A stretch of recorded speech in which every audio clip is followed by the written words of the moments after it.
बिस्मिल्लाहिर्रहमानिर्रहीम। अस्सलाम वालेकुम दोस्तों मैं उम्मीद करता हूँ कि आप सब दोस्त खैरियत से होंगे। तो दोस्तों मेरी अल्लाह पाक से ये दुआ है कि अल्लाह पाक आप सबको खैर आफियत से रखे। तो दोस्तों सबसे पहले शुक्रिया उन दोस्तों का जिन दोस्तों ने मेरे चैनल को सब्सक्राइब किया हुआ है। तो जो दोस्त नए हैं उनसे मेरी ये गुजारिश है कि वो मेरे चैनल को सब्सक्राइब कर लें और बन जाए मेरे चैनल के मेंबर। दोस्तों आप वीडियो देख रहे हैं, वीडियो के नीचे एक लाल रंग का बटन है, आपने उसको दबा देना है और साथ वाले बेल आइकॉन को भी दबा देना है और ऑल पर क्लिक करना है ताकि मैं यूं ही कोई वीडियो अपलोड करूं तो उसका नोटिफिकेशन आपको फौरन मिल जाए। तो दोस्तों आज जो मैं आपके लिए एक वजीफा और अमल लेकर हाजिर हुआ हूं, ये है जुदाई डालने का सरदार वजीफा। जुदाई और अदावत पैदा करने के लिए सिर्फ एक बार करने का अमल है। तो आए देख लेते हैं कि इस अमल को, इस वजीफे को कैसे करना है और किस दिन करना है। तो दोस्तों ये एक ऐसा अमल है, अगर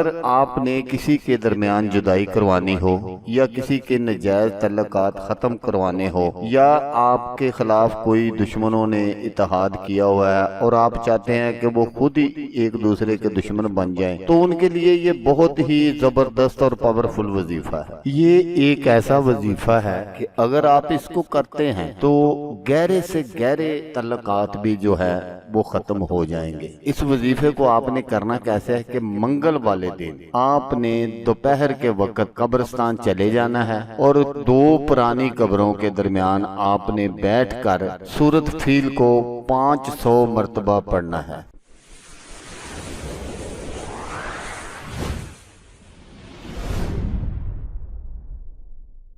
जब आप 500 मर्तबा पढ़ लें तो फिर आपने जिन लोगों के दरमियान जुदाई करवानी हो उनका नाम लेकर फलां बिनते फलां, फलां बिनते फलां के दरमियान जुदाई और अदावत अजीम पैदा हो जाए, ये आपने अल्फाज अदा करने हैं। तो इंशाल्लाह आप देखेंगे कि चंद ही दिनों में उनके दरमियान अल्लाह पाक जुदाई डाल देगा। तो दोस्तों इस अमल को आपने किसी भी नजायज मकसद के लिए नहीं करना, सिर्फ और सिर्फ जायज मकसद के लिए करना है। अगर आप नजायज मकसद के लिए करेंगे तो फिर आपका काम बिल्कुल नहीं होगा। तो दोस्तों अगर आपको वीडियो अच्छी लगे तो आपने इसको लाइक और शेयर जरूर करना है। हो सकता है आपको जरूरत ना हो, किसी और दोस्त को जरूरत हो, तो उसका भला हो जाएगा और वो दुआएं देगा आपको भी और मुझे भी। तो दोस्तों जैसा कि मैं आपको हर वीडियो में कहता हूँ, इस बार भी कहूंगा कि आपने इस वीडियो को देखा, उसके लिए आपका शुक्रिया। दुआओं में याद रखिएगा। अल्लाह हाफिज, अल्लाह हमें नासिर।